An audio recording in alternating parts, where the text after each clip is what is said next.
Hello YouTubers again. Today we're doing a video of my 8mm collection. This is an updated video. I've done one before. I've had a lot of, near the end of last year, I've had a lot of change rounds with selling certain ones off, which didn't really mean much to me, and then getting more. So though my overall camera collection is slightly less now, it's certainly a more lovable one in my eyes anyway. Before I started recording this video, I was counting last night. I was like, oh, I wonder how many 8mm I've actually got now. Thought I was 10, completely forgot about this one, so I've got 11. So let's start with the first one, which is one of the oldest ones. This camera is from 1997. It is a Video 8 solely camera. It's not an XR model like the other one I'm about to show you next. This one is a CCD TR620. It's a nice camera. It's a mono mic, it's not a stereo one. It's certainly more basic. Out of all my 8mm cameras as well, this one has an older menu interface that I can't unfortunately show you because it doesn't have a screen, so I couldn't really get that on there. At some point I'll try and show that somehow, hooking up to my capture device. But regardless, yes, it's slightly different layout here as well. Try and show you all the stuff on there.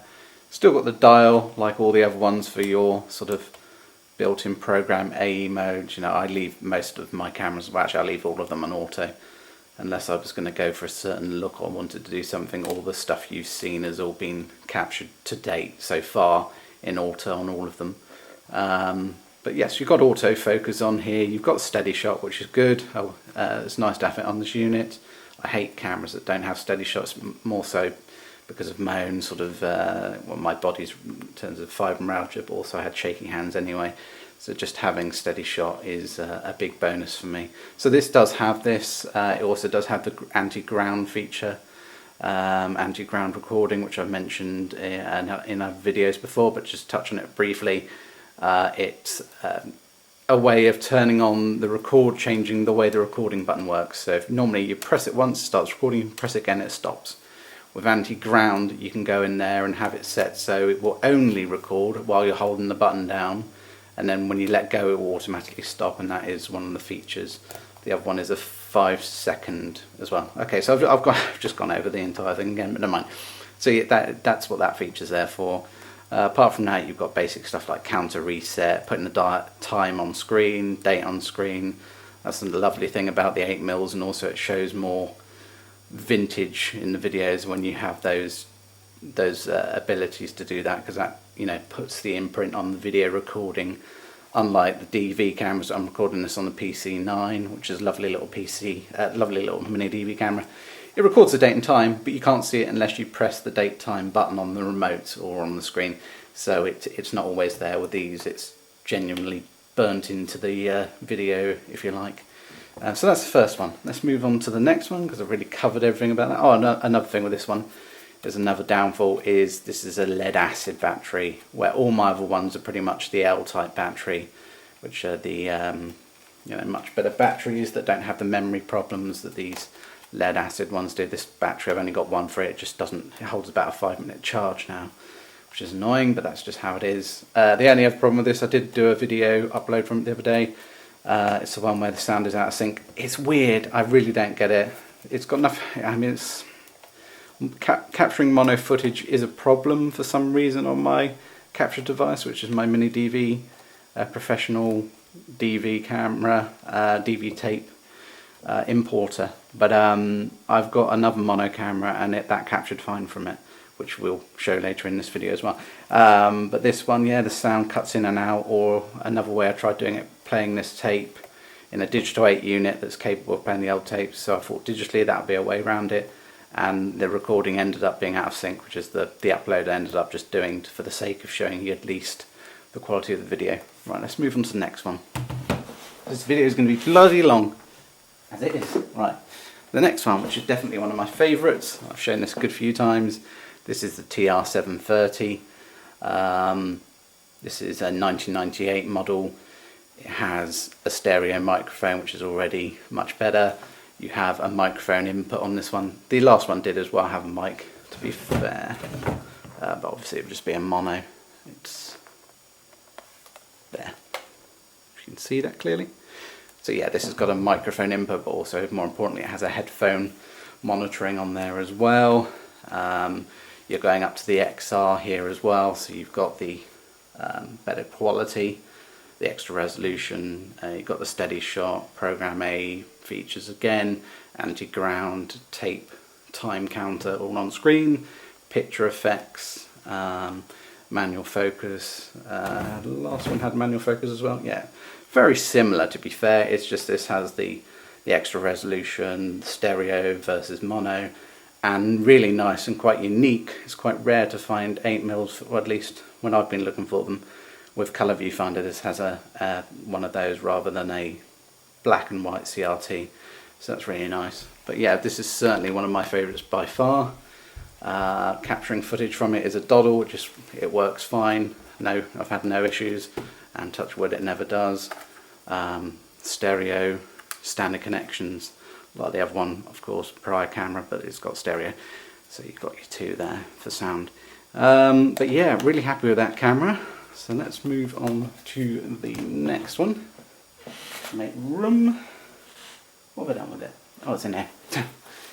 So again, you've seen this camera before. This one, out of all my 8mm, is playing up slightly. It's given the C32 error. Now, yeah, all my 8mm are working. This one was one of the ones that was working. I originally had two of these, but the other one broke a while back, so it's now been recycled. But this one was working, but yeah, it started just randomly the last couple of days chucking out the C32 error. I gave it a few taps underneath, that didn't do anything, and then eventually I got so frustrated with it because I kept on thinking it was working, then it wasn't again. It would just sort of throw out the error, so I gave it a hard thump on the floor, on the base, and it's actually not misbehaved again since then. So you just got to give it a small smack, it seems. It's a Sony whacker method. It's been mentioned on many YouTube videos that I've seen. It's very similar. Anyway, camera-wise, going back to the camera, very similar to the last one. It's just this is the High 8 XR. So again, we're jumping up to High 8 this time, but also the extra resolution. So this is a much nicer picture quality from it. And then you've got stereo mic on the front. You've got your microphone. You've got your headphone. The only difference really from this one, apart from the High 8 and Video 8, is this one is going back to the standard black and white CRT on there versus the colour on that one. Let's move on. I'm going to have to start moving these around because I'm going to run out of space. The next model we'll show you, let's go on to the TRV65. I'll just grab that. So, TRV65, done videos on these, posted a few of them. Done an overview of this camera. I'm lucky enough to have not one but two. These are really the height of analog cameras in my eyes, and the views that I've seen of many others. This is the best of analog. It really is a lovely high-end, or would have been a high-end, High 8 analog camera. You've got your mic, you've got your headphone, you've got a nice stereo, very good microphone on this camera in particular. Then you actually have the screen here as well. Show you the inside buttons as well, layout, anti-ground stuff on there of course as well, picture effects, all the stuff you would expect. But this one I was just actually commenting on one of my videos to somebody regarding a problem he was having with his TRV 140. This one he was talking about low light performance as well. This one so far is the only one, or the one that I've used probably in low light situations when I'm not using night shot, and I've seen that the quality is still really good. It's actually on par with the TRV 900, the mini DV camera with 3 CD chips, so I think they're quite similar. The 900 has probably got the edge, being digital versus analog, but still, this does do really good low light performance. I will post some more of that at some point. But anyway, we'll go on with the 8mm range. I don't want to do too much on the cameras I've done uploads before on, because you know you can have more in-depth video reviews on those anyway. It's really just about showcasing my updated range. But as I say, I've got not one of these, but I'm lucky enough to have two. The second one came in a not very good cosmetic condition, but it is perfectly working, as is this. And again, touch wood, they continue to, because these really are the best of them. Steady shot, colour viewfinder, not colour for it, sorry, they are black and white CRTVs, but colour fold out screen, unlike all the previous don't have screens. But yes, we'll move on. Okay, so here we are with the CCD TR748. This is the only other mono camera I have, apart from a VHS, but in the 8mm range, this is the only other one I have, certainly. This one I've done capture from. It's reasonable good picture. It's got steady shots, so that's really nice to have. As I always say, steady shots brilliant, love it. On these cameras makes such a big difference. But yeah, it being mono, for whatever reason, this seems to capture fine to my computer, luckily. So yeah, it's sort of odd that the other mono camera doesn't seem to capture well. Actually, I haven't tried, that's a thought, I haven't tried putting the tape from the other one in this one and trying to log it, so maybe I'll try that at some point. But I've got a lot of videos sort of on the burner, as it were, at the moment I want to go through. But yeah, this is a nice mono camera. This one, it pops up slightly different. It still rises up the old-fashioned good way. Let's get the motor going. So I've got the tape in there. I did use this quite recently. This is actually one of my last pickups. So yeah, it's got the steady shots. I'm always grateful for that. But yeah, it's the only other mono one. Not much to say about it really. Apart from that, you've got night shot on there. You do have an actual halogen light on there as well, which is really nice and bright. I'm going to do some videos on those halogen lights as well. Actually, that'd be another thing to do some videos on.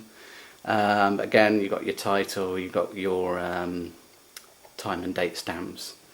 Easy dubbing. Now, I believe that's something to do with working with software back in the day. Strangely, these days the support for these cameras is long gone, so I'm not sure I can actually do anything with that. I'll look up in the manual and get back to you about what that actually is.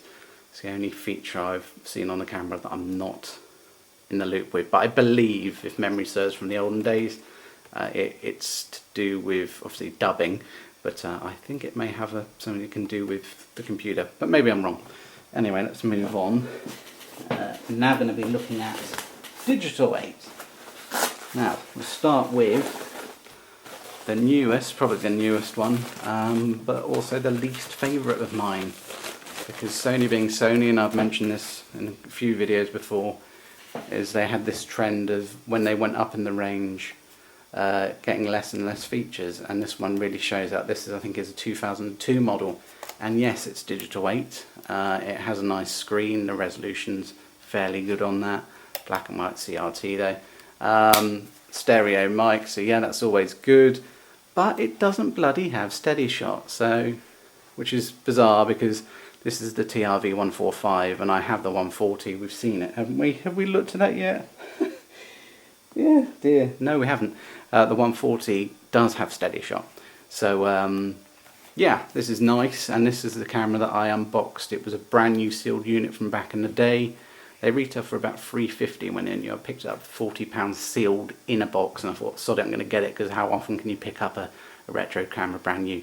And this happened within about 2 days of opening it. So these flaky things that you always see on eBay on these cameras, that bloody happened after 2 days. So this was perfect mint sealed, and 2 days later it started doing this crap. So well done, Sony. Another thing about these newer modern ones, which has got nothing to do with the Digital 8 side, is its base loading, and I've mentioned that before. I don't like cameras that did that, and in my experience the ones that do load that way versus the ones that rise up tend to be a hell of a lot more unreliable.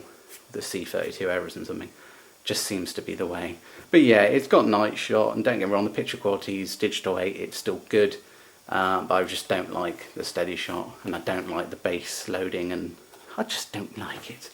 But it's nice to have, isn't it, with the box, and you know, it still smells brand new as well because I'm keeping it in the bag that it came with retail sealed. So, as I mentioned, the 140, let's do that next, which is a video I've just posted on this. So the 140, I really do like this camera. We're going back to having the steady shot, as I say. This is the 140, it's the previous model to the one you just seen. But again, it's Sony being Sony, it has more features, but it's older. So you've got your night shot again, you've got your colour slow shutter on here as well, standard stuff behind it, end search, display on and off, volume for playback, because it's got built-in speaker there, as you can see, title and so on. But yeah, this is a really nice little unit. It's the old-fashioned way, if you like, of it rising, which is what I've said I've liked. I'm going to end up repeating myself a lot in this video on iPhone already. Yeah, just overall nice quality, good build. It's solid. It came with a couple of tapes, one of which was the last upload I did of the family at the zoo. I cut out all the children's stuff just out of respect for the original person who recorded it, but they'll probably never see my video anyway. But regardless, it was dated 2002, that video. Well, the prior video on that tape was, I don't know if the zoo was 2002, but this camera did come out at that time, so by all accounts, and the fact that it seems to be in mint condition, I think this camera really was bought for their family, and then it's been sitting in a box or bag ever since. It came with a nice heavy duty. All my cameras have got these nice similar bags. This one here, got a few cameras. The TRV65 has the same branding, it just seemed to be the common one. So yeah, it's been, I think, sitting in there for a long time.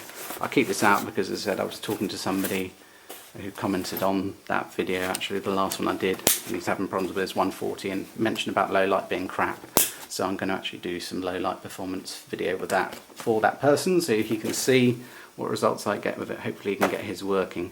I think he's just going to need just to get, as I've said in the comments, a original Sony tape, and I've mentioned that with the cleaning tapes. It's worth mentioning with the cleaning tapes that I always buy them brand new, because you never know how they've been used, how much they've been used and so on. So if you have a problem with your 8mm cameras, do get a original Sony tape cleaner. Don't mess around with any other brands or anything, you don't need to. Just buy a sodding Sony one. It was made by Sony for Sony cameras. So in my eyes, that's the best, and I've never had a problem with them. They've always really worked for me, so heavily recommend that. Right, let's move on. Oh, now we're getting to some good stuff.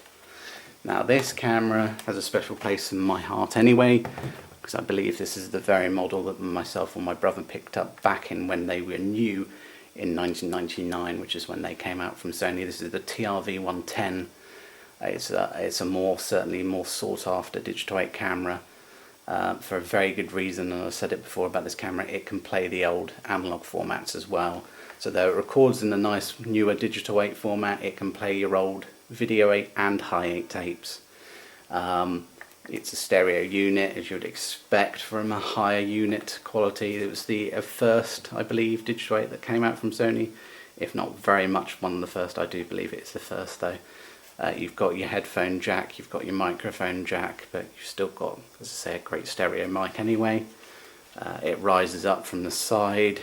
I've got a battery on it. You have laser link on here. If you've heard about laser link before, it was a way of wirelessly sending your video signal to a IR remote controller, which I do own one. I did pick one up not too long ago. And it fires a laser out the front. This has night shot as well, but it does fire an infrared laser to that receiver, so you can wirelessly watch your videos back on TV, which is nuts really for 90s technology, but it works bloody well as well. So yeah, as I say, this is a special place in my heart, this camera, just because of the history behind it. Let's move on though. Right, so we're actually on to, I was just thinking we've got through a lot. We're on the last two now. They're both digital 8 units, and they're both the more sought after digital 8 units for, again, that feature I talked about, the compatibility of being able to play your older tapes as well. So this is another good one. Loads up still the front, but it's the flat versus the standard pop out, well, the other one I showed you. So yeah, this is a nice unit. Picture quality wise, it's where it's let down, which is strange because this camera fetches by far the highest price I've seen on eBay. They tend to go for over £200. I can't actually remember what I paid for mine. It was a bit less though. It has a colour viewfinder, so it is a newer one. It has a to its credit, it has a very nice big high resolution screen on there, so that is great, and being able to play back the old tapes is really why it's high value. but in terms of actual recording quality, the 110 is better than this one here, being the 620. So a nice shot, you've got all of that. Another reason this is highly sought after as well, it can be used as a digital, analog to digital converter. So with the TV side, where is it? Too many inputs here. Or your normal audio video jack that you would use. You can plug in a feed, and I've done that with a VHS unit before of my brother's. I did a video for him, so use that, plug the phonos into the VHS player, and then firewire to the computer, and there you go, you're getting analog to digital via this camera. So yes, that is a very high sought after camera. It's also the one that I had the sort of ghost in the lens, as I joked about in one of the videos with the upload when I first got it. So I'd have a smear in there. Still to this day seems to be a bit sort of almost sort of cloudy, but the lenses, I have taken it apart. I took the lens off, which was bloody nerve-wracking. I had to have a couple of whiskies to have the nerve to do it. Looking at it, it seems to be alright from the eye, but recording wise you seem to get something there. But it's great for what I'm going to use it for, which is generally just the archiving machine, and save the heads of the TRV-110, really record that on the other cameras, and then just use this as a capture device. So yeah, it's a really nice camera though. It's a big chunky monkey as well, it's certainly one of the heavier ones. Nice to say, stereo microphone. It's got all of the works, don't get me wrong. It is a very nice camera. It's just the picture quality isn't on par with the other two Digital 8 ones. And right, on to the last one. So here we are, the last 8mm one. This is the TRV-238. I have done uploads of it. I have done a video briefly on it, I believe. Yeah, again, you've got a nice screen on here. Not as big as the last one, but it is, you know, fair size. Standard buttons in here. This one's less on the features, so it is one of the newer ones. But it does have steady shot. Sorry, as did the last couple I would have mentioned. And there's no other ones that I don't have steady shot on. So yeah, this has got the steady shot, it's got the stereo mic, it's got the night shot, it's got all of your inputs for microphone, headphone output, and so on. It is one that feeds from the base, which just shows it being a newer one. Damn you, Sony, why did you do that? But touch wood, it's working and will continue to work, hopefully. Because yeah, this one actually does give nice picture quality. I have done some lower light stuff with that, so maybe I'll do some stuff with that as well. It does have night shot anyway, so you know, you've got that. But yeah, in terms of the sensor, this is better than the last one you saw. Nice manual ring on this one as well, actually. Though for all these cameras, as I said, I tend to just chuck it into auto. This does have the in-out capture, I believe, on the source as well, so you can do that AV. Oh no, it does say AV out, maybe not then. It was the model up from this that was. That's why this one's actually slightly cheaper to get hold of. This is a 238, the 300 and something is the one with the in and output for your analog, so you can't do that conversion on here, but you can on the last one. And that, yeah, completes my collection video. So yes, I apologise it was a longer video, but if you're used to my videos, you'll probably share my enthusiasm for cameras, retro stuff. So yeah, it was nice to go over every single one and show it in a bit more detail, rather than just showing video uploads of the footage captured from them. But yeah, really nice camera. This one actually got for a steal, can't remember the price, but it was really under what it should have gone for. And it was also in mint condition. Again, this is, I think, one where family bought it, used it for a couple of videos, and it's just sat in its bag. It came with a nice bag, and it's been well looked after. Right, so now I've got to log this footage, which is where this video is going to slightly change into a bit of a software thing, so bear with me. The reason being is because I've just started to use it now that they've updated it. It's called LifeFlix, and we'll go over to the computer and I'll show you. Right, well, I will record this video with a screen capture, but I'll get the sound on the camera mic because it'll be much better than my built-in mic. But yes, this is new software. I say new software. It's been updated recently. I actually reached out to the company sort of end of last year about this software because I wanted to see what it was like, because it's purely made by a family-run business, so they're not a massive corporation or anything like that. They're a nice, very, very helpful customer service. spoke to them in great detail over the emails, because when I got this software I wanted to try it. It's purely designed for people like myself who want to archive these retro cameras, and obviously with the cameras being older and older these days, the actual support for them is less and less, and there really is very little way of importing these older cameras onto a computer. This by this company, LifeFlix, is the software, gives you that, and it makes it a hell of a lot easier. So let's start screen recording this, because otherwise it's not really showing it properly. What do I need? I need to QuickTime, new screen recording. Okay, so LifeFlix in a nutshell. So if you have the old Video 8 and High 8 cameras with no FireWire connection, this software is not going to work for you. This software is designed for people that have the old cameras with FireWire. However, in this video I've shown you with my digital 8 ones I've got, they have, those ones in particular, have the ability to play the older Video 8 and High 8 tapes.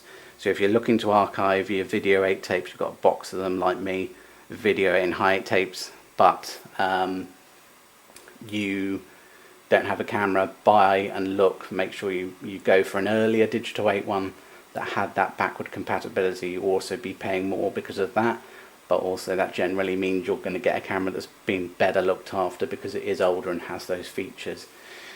And yeah, they're very nice cameras, the ones I've got. But yes, this software, primarily you put your tape into your digital 8 camera, any camera that has, any 8mm camera that has that FireWire connection, you can do that. This also works with DV cameras. We're recording this on DV camera, and this will be logged on the DV. But the tape's currently in the camera, so I can't show you that yet. But what you'll be doing is putting the tape into your camera recorder. Make sure you have your camera switched off, the FireWire. If you plug a FireWire cable into a camera when it's on, you run the risk of burning out the chip, which is why you find loads of cameras on eBay going, oh, the camera fully works, but the FireWire doesn't for some reason. It's because they've been plugging the FireWire connection into a camera when it's switched on. Don't do it, please. So have your camera off, put the tape in there. Once you've plugged in your FireWire cable between the computer and your camera that you want to log the footage with, then switch your camera onto VTR, bring up this LifeFlix software, and then it's simple as import. Obviously I don't have a camera plugged in, let's plug one in, that would make it easier, wouldn't it? And I can show you. So that camera switched on. So at this point, import. It's going to ask you what you want to name your recordings, basic stuff, so let's just go demo for this. Description, demo, video. Now, these are the great features you can have. So here, rewind tape before import. So if you have that ticked, it will automatically make your camcorder rewind the tape and then start recording the entire thing. And then underneath you've got compression video to import. Compression's never a good idea, especially if you're planning on sticking it on YouTube. It's a space saving option, don't do it because you will lose quality. Convert to HD is always going to give you an upscaled version of your old standard definition videos. This camera that I've actually got plugged in for the purpose of demoing this though is the Z1, so it's a HDV camera, it's high definition, so I don't need to convert the footage. I don't need to rewind either, just because I want to show you how the software works. So I'm not actually logging this tape, so I don't need to rewind it, but that is there, and that's a very useful feature, just to have it take care of everything. You click it, you click import, and it starts rewinding your tape and it'll just play the entire thing through. But let's import, and the camera will kick in, and there we go. This is actually the demo video recorded of the Z1 to put on YouTube. So when it's capturing, as it says here, no audio is playing. You won't get any audio on playback, which is always actually quite nice. So it gets a bit distracting when you're trying to do stuff. Plus it gives you an excuse to just leave it to it and then come back to it later and you can listen to it all back. So let's stop, that's enough. Here you go. So because there is only a short amount of recording and it wasn't started and stopped and started and stopped on the camera when it was recording, there's only one bit here. If it wasn't, if I was recording there and then I cut with the camera and then recorded somewhere else, it would start putting it into chapters. If that happens but you don't want it to be separated, it's not a problem. You literally just select the various ones on here and then you click combine, and then that will just bring it all into one, which is the ideal way if you're going to do a tape. you don't really need to generally have it in chapters. So that's a really nice feature to have. So you've got those abilities to cut bits out if you don't want to combine them, or you do but later. You could go through them and go, right, oh, I don't want that one, I don't want that one, just delete, click on it and delete it, take out the trash side of it, and then what you're left with, you can just then highlight all of them and then click combine and you're done. That is as simple as the software works. It's automatic, which is just really nice, especially with this, given it's designed to work with old software, old cameras. And then afterwards, it's as simple as, do you want to trim it? No. If I've just logged the whole tape, probably don't want to trim anything out. But again, you've got that option there. And then save to, simple as file. And then you go, where do you want to save it, sir? It doesn't say, sir. It doesn't say any of that, but it does say save to. So I'm going to go to, on this occasion, it's just a demo, so desktop, demo 1, save, and it's instant. Obviously that may vary on the speed of your computer. This is a fairly high-end Mac from last year, or last couple of years. But regardless, it's quite a quick process. But the important thing here is the ease of use. You don't need to worry about importing times and anything like that. You just plug in your camera with a FireWire plugged into your computer with the camera off, as I've already told you. Please don't have the camera on while you're plugging in FireWire. Have it switched off, plug in your cables to point A and point B between the camera and your Mac. Then put it onto VTR and then go into the capture import feature and then select, as I've showed you, what you want to name it, description such as Holiday 1997 for instance. And then click rewind, click import, and it does all the work for you. And then it's as simple as clicking on any of the videos you want to get rid of, or combining all of them and then done, and then just click file, save it to where you want to, and you're done with it. You've got that file. It's a high resolution one, so there's no compression rubbish there because I didn't tick that option. I don't want to degrade my already retro camera videos. So it's all there. I'm going to leave this video here because I think I'm going to end up repeating stuff over and over again. That's it. So now I'm actually going to use this very, very nice software to log this entire recording and then just whack it onto YouTube unedited. Actually saying that, I need to tie in the screen recording, don't I? Okay, well, it's going to be logged with this software anyway. So let's cut it here and speak to you in the next one.